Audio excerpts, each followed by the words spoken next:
La guerre en Ukraine et en Russie. Y a-t-il des militaires de l'OTAN ou des civils appartenant à l'OTAN qui combattent du côté russe? Point d'interrogation.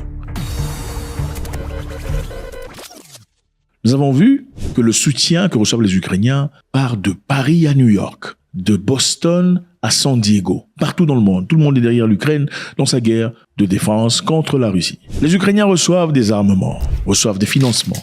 Il y a un package qui a été libéré par les États-Unis et la Grande-Bretagne, dont des centaines de millions de dollars, 600 millions et 700 millions respectivement. Beaucoup d'argent pour continuer cette guerre contre la Russie. Le soutien moral, le soutien intellectuel, le soutien sociétal. Nous avons tous vu pendant la compétition de football, on mettait le drapeau ukrainien à la télévision au coin. Pendant des semaines, en soutien à l'Ukraine, n'est-ce pas? C'est vrai, les Ukrainiens qui sont victimes ne méritent pas ce qui leur arrive. Mais on va se poser la question de savoir, y a-t-il des gens qui soutiennent la Russie dans cette guerre? Y a-t-il de gens, paradoxalement, à ce qu'on croit, ou paradoxalement à la propagande qu'avance? Écoutez, la propagande est normale, hein? Pendant la guerre, il y a toujours de propagande. La propagande ukrainienne est réelle. La propagande russe est aussi réelle. Voilà pourquoi il faut être assez intelligent pour se mettre au milieu et tirer l'essentiel et faire sa propre conclusion. On va essayer de voir ensemble qu'est-ce qui se passe. Qui soutient qui dans cette histoire? Y a-t-il des gens, les citoyens légitimes de l'OTAN, qui soutiennent la Russie dans cette guerre?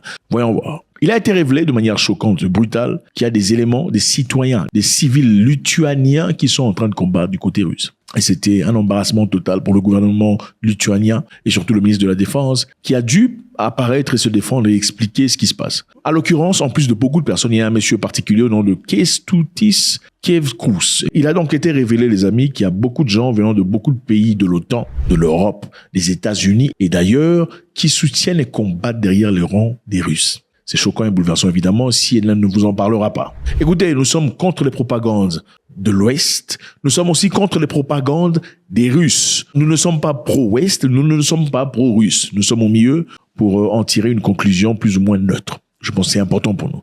Alors, ce qui se passe ici, c'est quoi? Ici, il y a un cas particulier d'un monsieur au nom de Kęstutis Kevkus. Écoutez, excusez-moi, je sais que je viens de criminaliser son nom, mais voilà, c'est la même chose qui se passe quand eux essaient de dire le nom, n'est-ce pas? Bon, on va continuer. Monsieur Kęstutis Kevkus, un Lituanien d'origine, combat pour les Russes, avec beaucoup de force et de ferveur. Et ceci, évidemment, est un embarras total pour le ministère de la Défense lituanienne, qui n'est pas nécessairement ami avec les Russes. Alors, qu'est-ce qu'on a dit à propos de ces citoyens qui fait la honte du pays en combattant pour la Russie? Il a servi dans les forces russes en Ukraine et perdra sa nationalité lituanienne. Donc le chef de département de migration a signé une proposition et affirme que les citoyens lituaniens ne sont pas autorisés de servir dans les armées étrangères sans l'autorisation du gouvernement. Évidemment, comme punition, vous allez perdre votre nationalité. Est-ce qu'on se pose la question de savoir s'il y a des gens qui combattent pour l'Ukraine?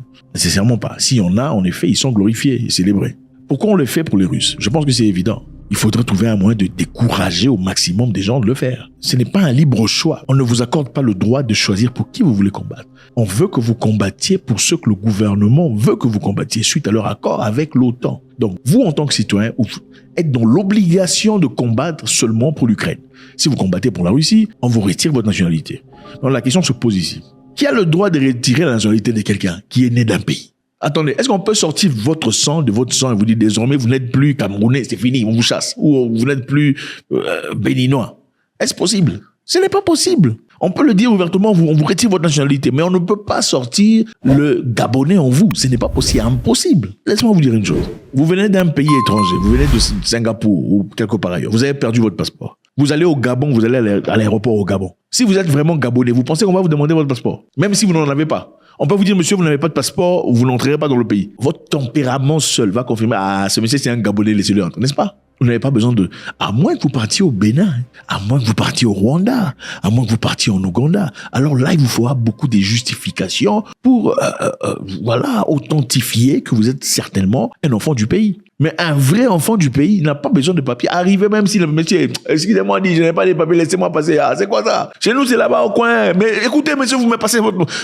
Pourquoi? Parce que vous êtes rassuré de votre nationalité. De même pour ces personnes, on leur dit qu'ils ne seront plus lituaniens. Ne seront-ils plus lituaniens? Pour l'interrogation. Le ministre de la Défense, Laurynas Krasnousnas a déclaré que le renseignement lituanien était au courant du service de Kevkous dans l'armée russe. Kevkous, j'ai encore meurtrier son nom là. Bon, en effet, Kevkous apparemment n'est pas le seul. Il y a beaucoup de personnes. Il est important que le service de renseignement ne dévoile pas cette histoire. Parce que quand vous dévoilez le nombre de gens qui sont en train de combattre pour vos ennemis, vous êtes en train d'encourager à beaucoup plus de personnes d'y aller. Parce que les gens se disent, ah, pourquoi va partir là-bas? Est-ce qu'il y a des gens qui me ressemblent qui sont là-bas? Quand on ne sait pas, on doute. Mais quand on est certain qu'il y en a 20 000, on dit, ah, moi si je veux venir, on vous paye combien? N'est-ce pas? Le service de renseignement lituanien ne révèle pas s'il y a davantage de ressortissants lituaniens combattant aux côtés de la Russie en Ukraine. Alors on va essayer de comprendre pourquoi la Lituanie est contre la Russie, n'est-ce pas? Ce sont les gens qui apparemment parlent des langues très similaires et aussi à un certain moment étaient frères. Ils faisaient partie du même bloc, du bloc soviétique. D'après l'interprétation internationale des Occidentaux, on va essayer de décortiquer ce qui se passe. On justifie la méfiance de la Lituanie à l'égard de la Russie. On a transformé de la méchanceté à la méfiance de la Russie, d'une perspective historique. Alors qu'est-ce que c'est?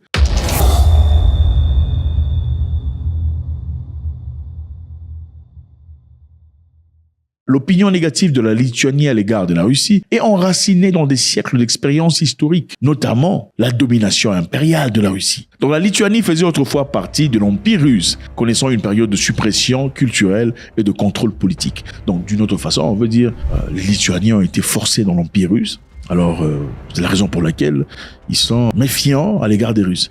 Bah écoutez, en parlant d'empire, ce ne sont pas les Russes qui ont commencé les affaires des empires. Les Romains avaient leur empire. Les Byzantins avaient leur empire. Les Grecs avaient leur empire. Jusqu'au 21e siècle, les gens vivent encore sous l'empire britannique. Ce n'est rien de nouveau.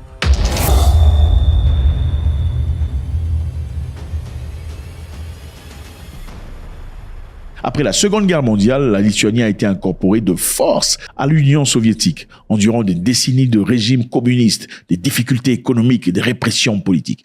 Évidemment, on doit toujours diaboliser le communisme, la Russie, l'Union soviétique. Mais on oublie que c'est grâce aux Russes qu'on a pu battre Hitler. Sans les Russes, Hitler serait très fort. On n'aurait pas pu le battre, qu'on ne vous trompe pas. Ce n'est pas possible. Ce n'aurait pas été possible.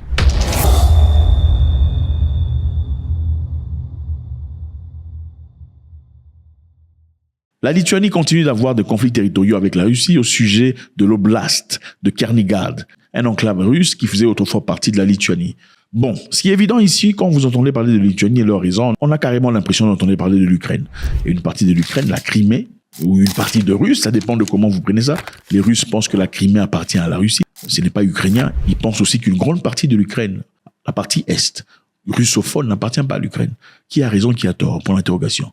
Maintenant, la question qui se pose, est-ce que le citoyen normal lituanien est en colère contre les Russes? Absolument pas. Est-ce que la politique lituanienne est en colère contre les Russes? Ah, évidemment. Pourquoi? Parce qu'ils font partie de l'OTAN. En plus de ce monsieur lituanien qui perdra sa nationalité, quels sont ces pays qui sont en train de combattre à côté de la Russie?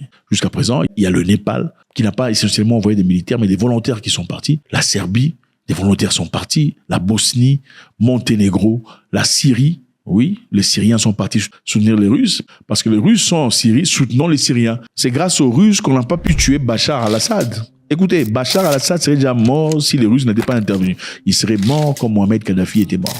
Je vous rappelle ici que Vladimir Poutine avait dit pourquoi on a tué Kadhafi de la sorte. The coalition said destroying Gaddafi was not their goal. Then why bomb his palaces? Now some officials have claimed that eliminating him was in fact their goal. Who gave them that right? Did he have a fair trial? Returning to the no-fly zone, the bombings are destroying the country's entire infrastructure. When the so-called civilized world uses all its military power against a small country destroying what's been created by generations, I don't know if that's good. C'est grâce à la politique russe que jusque-là, Bachar al-Assad continue de survivre. Et aussi, il y a eu des accusations disant que les Américains sont là. Les Américains sont en Syrie, n'est-ce pas? On accuse les Russes d'être en Ukraine, mais paradoxalement, les Américains sont en Syrie. Pour les mêmes raisons, ok? L'Ukraine ne vous appartient pas, il faut quitter. C'est une invasion. Mais en attendant, il y a les troupes américaines en Syrie. Et ils n'ont pas voulu là-bas. En attendant, ils bombardent la Syrie. 2 poids 2 mesures, n'est-ce pas? Mais il y a aussi des accusations venant de la Russie disant que les Américains étaient en train de piller le pétrole syrien.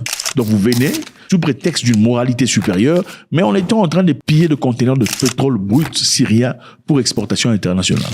On se pose la question, est-ce qu'on est vraiment là pour la paix ou on est là pour piller? Il y a des Libyens qui sont dans les rangs des Russes en train de combattre. Il y a des Centrafricains, oui, évidemment, les Africains sont aussi là-bas en train de combattre pour la Russie. Il y a des Kurdes de la Turquie qui ont toujours été soutenus par la Russie, qui en retour reviennent en Russie pour combattre pour les Russes. Il y a aussi apparemment un Congolais de la RDC, un Zaïrois au nom de Jean-Claude Sangwa, était étudiant à Rostov, qui apparemment a été repéré par les services de sécurité ukrainiens. On sait que tu es là, cher ami, si je suis toujours vivant. Je ne pense pas que ce soit une très bonne idée. Si on connaît ton nom et on sait exactement où tu as fait l'université, voilà, il faut faire très attention.